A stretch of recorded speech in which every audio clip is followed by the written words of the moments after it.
siang, salam sejahtera kita bagi kita semua. Hari ini pertemuan ke-1 di mata kuliah Social Economic Mapping.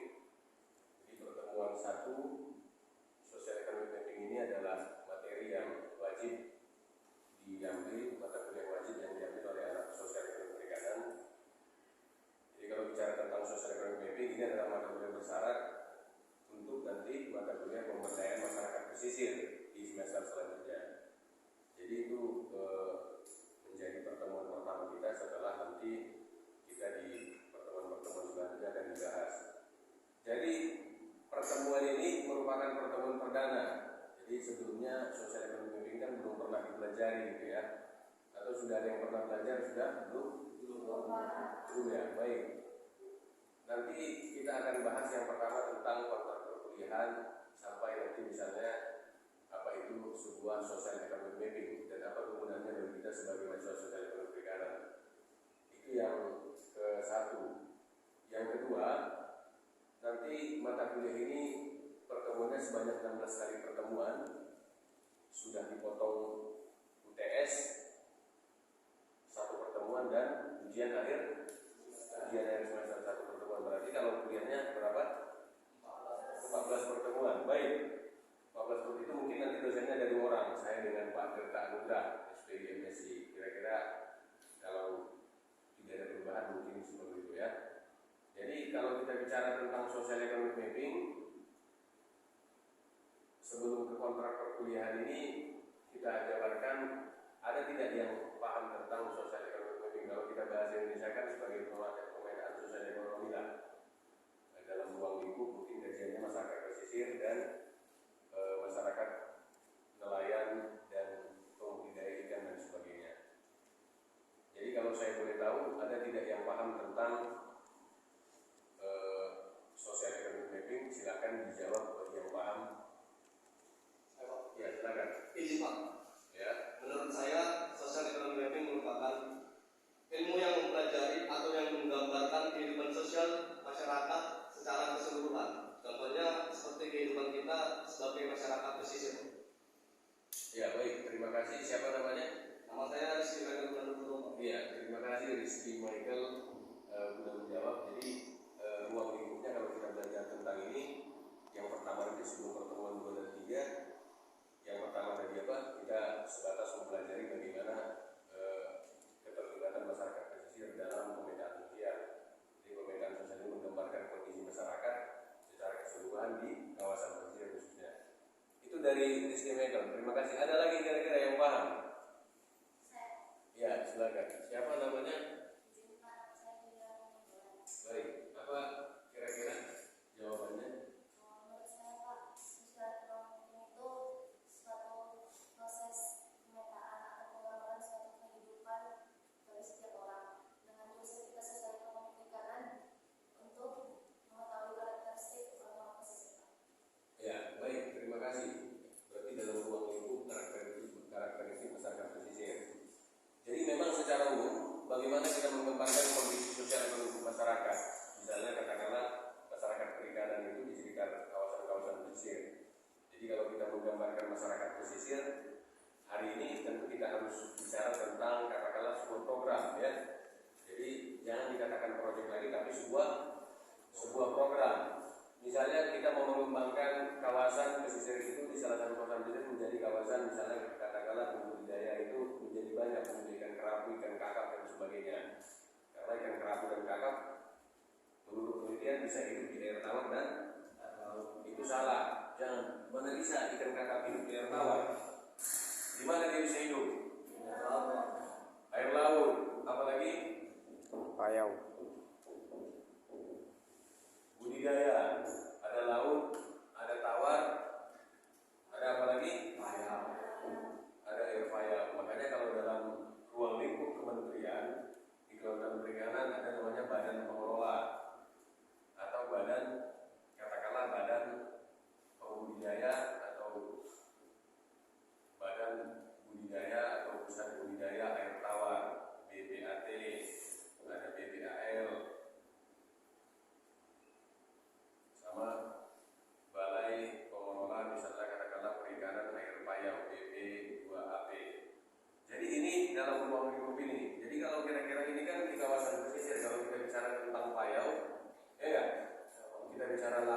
bicara payau tentu itu di kawasan ya pesisir kan? Ada nggak di pegunungan yang payau? Di pesisir. Jadi kalau kita bicara tentang pesisir, berarti misalnya kita bawa sebuah program pengembangan budidaya ikan payau dan kakap, ya kan? Tentu harus kita petakan kondisi masyarakat, ya kan? Ya kan? Kita kaji kenapa itu perlu, kita kaji kenapa, katakanlah apa yang perlu, misalnya ini ngapain dibawa ke sini? Apakah memang kondisi masyarakat di sana kurang? Apakah kondisi ekonomi masyarakat di sana perlu untuk disejahterakan, kan begitu ya? Jadi perlu kita petakan. Baik, sebelum kita masuk ini kontrak perkuliahannya, yang pertama bisa dilihat. Jadi kalau sudah semester atas ini kan sudah paham lah. Dari 1 sampai 9. Jadi kita ada praktikumnya, misalnya dilihat poin nomor 8, praktikum akan dilaksanakan pada minggu kelima perkuliahan berlangsung dan akan diumumkan kemudian jika tertaruh perubahan jadwal. Bisa dipahami? Bisa dipahami. Sampai kepada nanti katakanlah evaluasi perkuliahan akan dilaksanakan dengan kuis, tugas mandiri, UTS, UAS dan ujian praktikum. Itu dari sisi praktikum. Jadi praktikum ini 1 SKS karena 2 SKS adalah teori. Jadi yang paling perlu juga, yang poin ke-7, selama perkuliahan dilaksanakan jangan ada yang memegang, melihat dan memainkan, apalagi meraba-meraba handphone ya. Bisa dipahami kan? Jadi ketika dia megang handphone langsung keluar. Itu perjanjian dengan kita.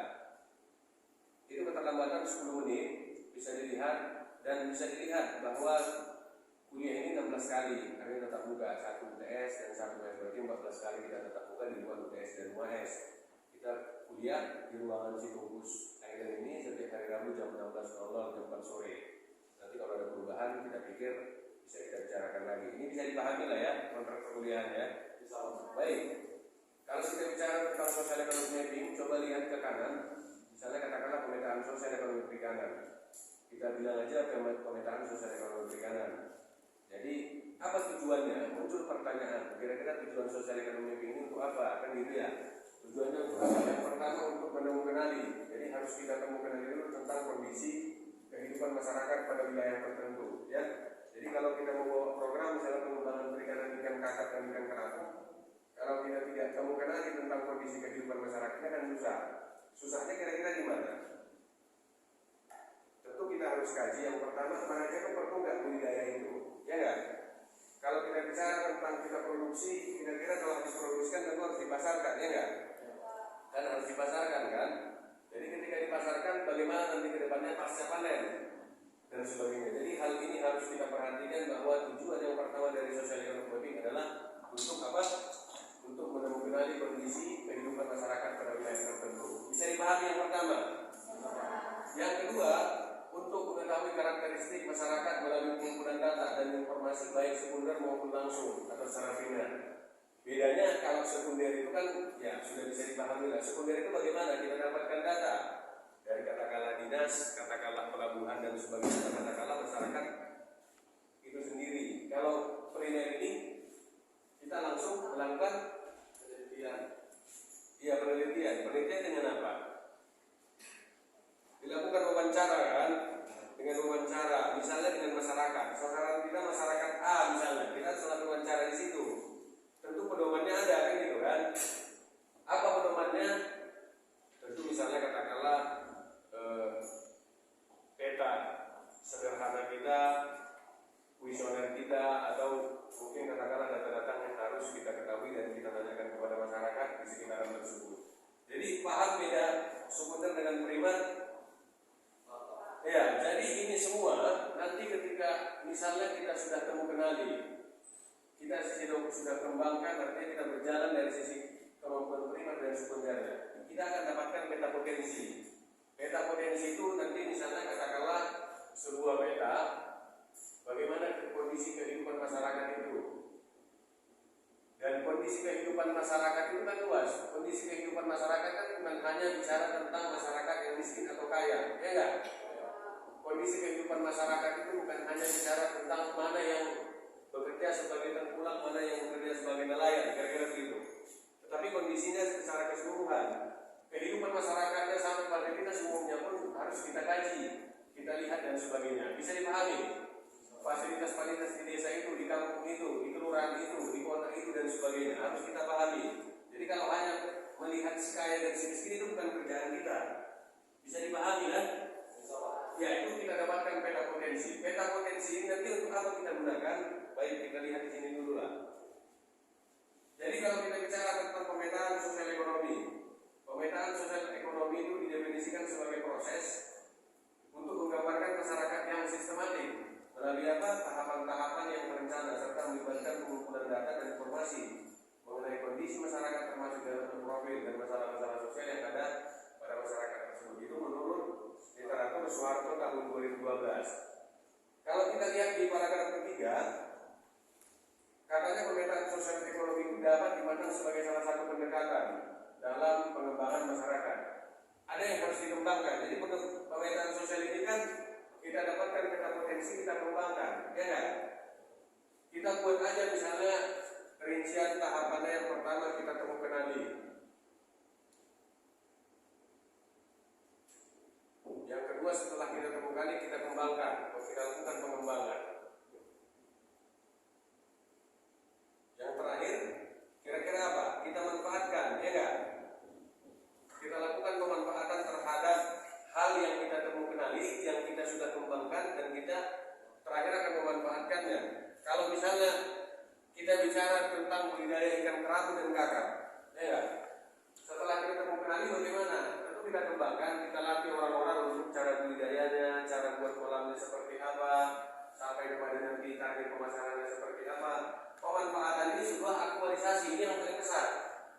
Disinilah tolak ukur ketika sebuah hasil pemetaan kita itu dianggap berhasil atau tidak. Karena nanti dari peta potensi kita berikan rekomendasi kepada masyarakat di sekitar atau kelompok. Harusnya begini, bapak dan kelompok bapak begini, bapak dan kelompok bapak begini, harus begini. Biar ada tolak ukur acuan dari kita kepada masyarakat. Bisa dipahami kan? Sebagai pelaku pemetaan, ya. Jadi pemetaan ini suatu ilmu yang baru dan baru semester ini kita pelajari di sini. Ini baru, jadi sangat luar biasa ilmu nanti kalau kita kembangkan secara kemampuan kita. Bisa kita lihat itu ada sebuah kapal. Kapal itu merupakan kapal yang kami ambil di sungai terpanjang di Pulau Sumatera, terutama di Sumatera Utara. Ada sepanjang 400 km yang bermuara nantinya ke Ajang Negeri Lama sampai ke Malaysia. Itu di sungai. Jadi tentu kami harus lihat kondisi masyarakat di sini seperti apa, kan gitu ya.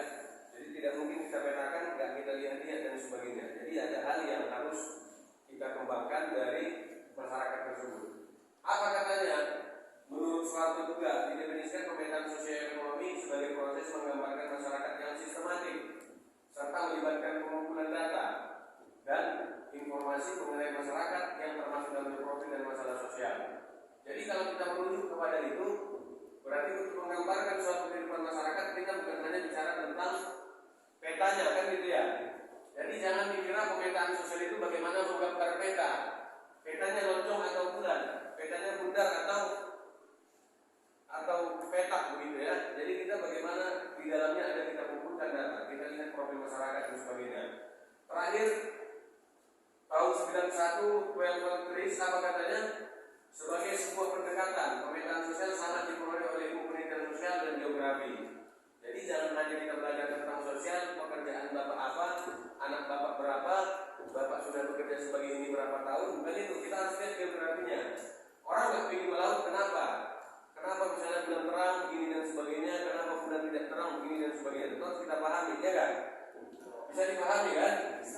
Ya, jadi kalau kita misalnya masalah sosial di perkotaan, orang miskin itu berapa, rumah kumuhnya seperti apa, terlantar. Kalau di desa saya pikir kurang lah ya, yang kumuh-kumuh ini, karena mungkin dalam kondisi kumuh kan banyak dilibatkan di kota-kota besar, ya nggak? Kalau masyarakat pesisir ya, atau seperti di desa dan sebagainya, saya pikir kawasan kumuh ini sangat sedikit, ya kan? Sangat sedikit dan memang rata-rata diidentikan kawasan kumuh itu di Indonesia diidentikan di mana? Di perkotaan. Bisa dipahami kira-kira sampai di sini kegiatan kita nanti di sosial ekonomi ini, di pemetaan sosial ekonomi bisa dipahami kan? Jadi ini yang paling tinggi. Jadi beginilah aktivitas kita ketika melakukan sebuah pemetaan sosial, ya kan? Jadi bukan main-main bukan hanya sekedar duduk-duduk minum kopi dan sebagainya, tetapi kita kembangkan.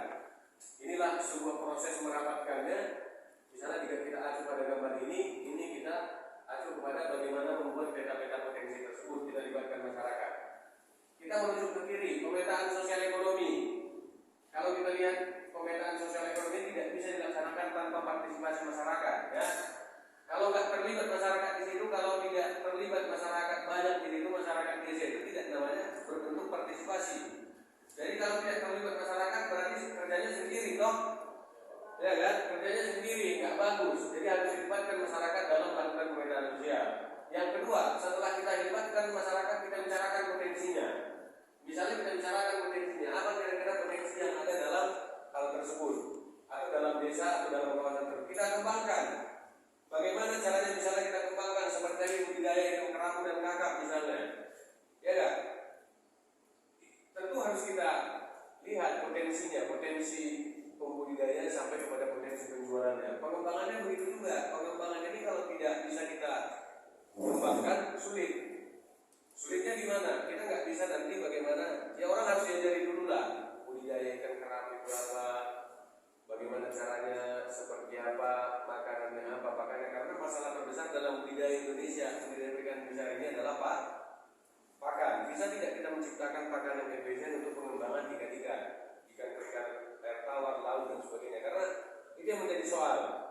Makanya kalau orang budidaya hari ini mereka harus berpikir bagaimana pengembangan pakan itu. Sekarang kan banyak perusahaan-perusahaan itu dia kembangkan pakan, dia kembangkan juga orang untuk membudidaya, diberikannya bibit, diberikannya pakan, penjualannya bergeria. Dalam konteks misalnya katakanlah pasar monopoli, ya. Jadi bisa dipahami kan? Jadi kita kembangkan, setelah kita kembangkan kita manfaatkan. Kita mau ngapain? Kita sudah temukan potensinya. Karena yang pertama kita sudah libatkan masyarakat, kita sudah temukan potensinya, sudah kita kembangkan. Mulai dari pelatihan dan sebagainya sudah kita buat. Kita sudah kenalkan ikan kakap itu seperti apa, harga ikan kerapu itu bagaimana dan sebagainya. Yang terakhir kita manfaatkan. Ini kelompok ini mau kemana kita buat? Apakah mau di sini-sini saja? Apakah mau duduk-duduk saja kan begitu ya? Jadi harus kita manfaatkan. Bisa dipahami kan alurnya?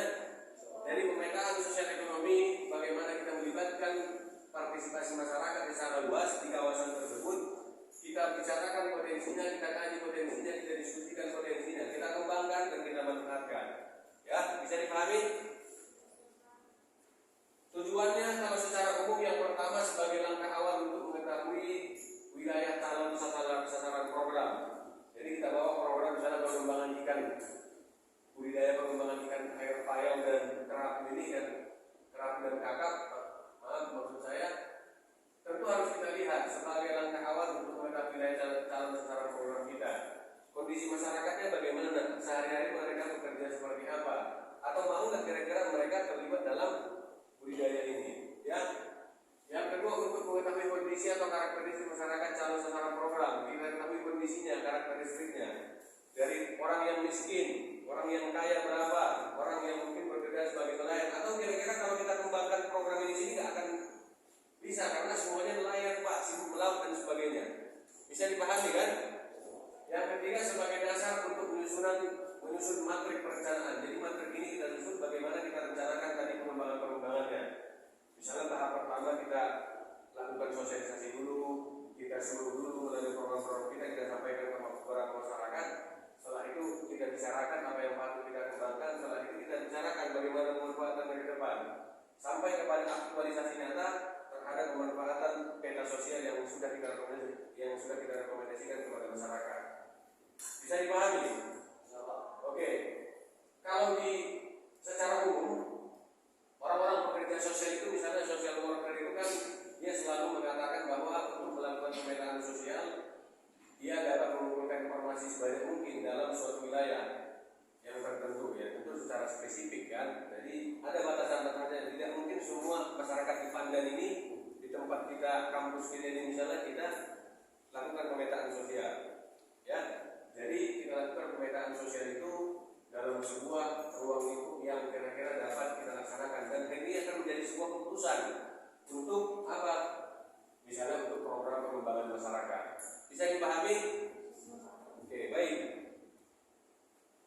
Objeknya yang pertama geografisnya. Jadi letak geografis wilayah ini misalnya wilayah A, ya kan? Ada penghapus lagi. Tolong diambilkan dulu yang lagi-lagi ke ruangan ya. Ya, jadi letak geografis ini, letak geografis itu apa? Letak wilayahnya, desanya. Dekat enggak dengan laut, Pak? Ya kan? Atau mungkin letak geografisnya itu ada nggak di sana hal-hal mungkin yang menjadi daya tarik orang? Letak geografisnya apakah daerah tempat wisata dan sebagainya? Ya kan? Itu letak geografis. Sarana dan prasarana umum. Ada nggak tempat ibadah di situ? Ada nggak tempat bermain anak-anak di situ? Ada nggak tempat katakanlah biar orang bisa berkumpul di desa itu? Bisa dipahami kan? Komposisi penduduknya berdasarkan mata pencaharian. Apa saja mata pencaharian yang paling dominan, yang tidak dominan? Usianya, jenis kelamin, agama, pendidikan. Penyebaran atau konsentrasi masyarakat miskin, kelompok-kelompok sosial masyarakat, hubungan sosial antara kelompok masyarakat dengan relasi sosialnya. Kalau di daerah pedesaan dan kawasan-kawasan pesisir kan hubungan sosial itu masih kuat nggak? Beda dengan di perkotaan kan? Kalau misalnya kalau orang kota bilang kan, ya tentu kita bicara siapa saya, siapa kamu, siapa gua gitu ya. Jadi kalau di pedesaan kan masih kuat, apalagi kawasan pesisir, ya kan? Bagaimana kehidupan nelayan itu saling membantu, bagaimana kehidupan masyarakat pesisir itu bisa saling membantu. Itu dari sisi jenis-jenis profesi atau mata pencarian masyarakat. Rata-rata yang udah paling dominan apa? Tanggapan masyarakat terhadap program yang dilaksanakan oleh pemerintah. Misalnya ada bantuan 2 tahun yang lalu, kita sampaikan aja ke masyarakat, kita tanyakan. Itu bagaimana? Misalnya bantuan kapal dan sebagainya. Aceh itu ketika 2004 tsunami, ya enggak, kan banyak bantuan kapal itu kan, banyak bantuan kapal untuk nelayan, artinya kalau kita bicara tentang kapal-kapal mereka yang dahulu kan itu sudah susah kalau kita kaji tentang itu kan. Misalnya kita bawa ini, kita tanyakan ketika tahun 2022, berarti sudah berapa tahun berlalu itu? 2004 ke 2022 udah berapa tahun? 18 tahun. Jadi dalam rentang waktu 18 tahun ini bahkan tentu banyak pertanyaan di kita. Kita misalnya membawa program pengadaan kapal oleh pemerintah. Kira-kira kapal ini sudah bagaimana di sini? Apakah ada atau tidak, Pak? Apakah dijual atau tidak? Atau masih ada yang bertahan? Ya enggak? Atau kira-kira dibagi rata nggak semuanya dulu atau tidak? Ya kan? Jadi ini menjadi soal pembahasan kita bahwa di dalam pemetaan sosial ekonomi ini harus kita sampaikan atau kita minta tanggapan masyarakat lah. Nah, begitu juga kalau kita membuat program, kita membuat program ini Pak, penurunan pencegahan anak-anak stunting. Tahu stunting? Anak-anak stunting tahu? Anak-anak stunting itu yang kerdil-kerdil, yang kecil-kecil kan itu kan program pemerintah pusat sekarang, program unggulan. Jadi untuk menanggulangi anak biar tidak kecil, ada program-program yang dibuat ya. Jadi kalau kecil-kecil badannya, tapi bukan berarti yang kecil badan di sini kan stunting, ya kan? Jadi itu harus kita pahami. Kira-kira kalau kita buat di sini bagaimana? Apakah masyarakat tidak? Apakah suka atau tidak? Kan gitu ya. Tetapi dalam hal ini kalau kita misalnya bawa program dari pemerintah terutama, mereka akan terima. Yang susah ini kan dari non pemerintah kan? Ya. Apa untungnya Pak Bu? Kata dia. Ya kan? Kira-kira dalam satu harian itu kita duduk di situ mendengarkan Bapak Ibu mengoceh itu kita dapat uang berapa kan gitu. Masyarakat kampung itu kan begitu kadang kan? Iya enggak? Ya kita juga begitu. Kalau sehari saya duduk di situ nggak dikasih ya, itu kan rugi katanya. Terakhir bisa kita lihat, misalnya katakanlah penyelesaian permasalahan, ada konflik yang terjadi. Dalam hal ini kita bisa masuk ke masyarakat untuk menyelesaikan itu, terutama dari sisi sosial, ekonomi, misalnya katakanlah budaya dan sebagainya. Hari ini kalau kita bicara tentang budaya kan banyak yang tergerus oleh kemajuan zaman. Sekarang kan seorang siapa namanya yang paling depan ini? Ya, Noni lebih suka nonton Korea daripada nonton kebudayaannya sendiri kan gitu. Itu adalah contoh sekian banyak, sekian kecil dari luar biasanya budaya kita sudah mulai tergerus zaman, ya enggak? Iya kan? Orang nggak tahu lagi caranya mungkin ya katakanlah ya budaya itu kan itu identik dengan kita, tapi jangan pula disamakan budaya dengan agama. Jadi itu harus yang menjadi patokan kita bahwa hari ini budaya itu sudah tidak tergerus lagi. Kita kan bisa masuk oleh orang-orang kebudayaan dan sebagainya untuk disebutkan dengan handphone. Sekarang itu main apa, scanner dan sebagainya kan? Ya. Apa hasil yang didapatkan dari pemetaan sosial? Kira-kira kalau bicara kita hasil, tadi kan kita sudah bicara keterlibatan sampai kepada apa tadi yang sebelumnya? Ya jangan banyak tidur lah, kalian kan harus belajar, jangan banyak tidur. Gimana? Apa hasilnya yang didapatkan dari pemetaan sosial? Tadi yang pertama kan keterlibatan masyarakat. Apalagi kira-kira yang silakan dijawab, siapa yang bisa? Ya, apa kira-kira apa? Siapa namanya? Cahaya. Siapa? Apa kira-kira jawabannya Cahaya? Pemetaan sosial itu dilakukan oleh masyarakat, Pak. Dalam masyarakat ini dibutuhkan partisipasi dan pemberdayaan masyarakat, Pak.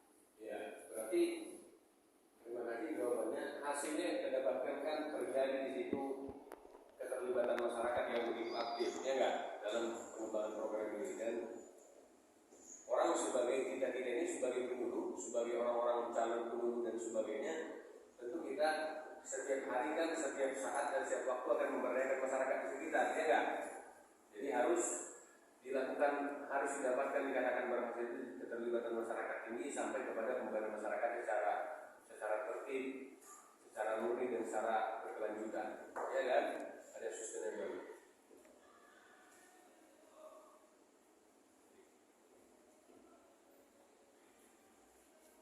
Ya, baik, ini di pertemuan pertama. Terima kasih atas kehadirannya. Nanti kita singkat saja karena pertemuan pertama kan gitu ya. Jadi pertemuan selanjutnya akan kita sampaikan ke hal-hal yang mungkin tinggi lagi. Selanjutnya di pertemuan kedua dan ketiga. Baik, terima kasih. Kalau tidak ada pertanyaan, selamat siang. Wassalamualaikum warahmatullahi wabarakatuh.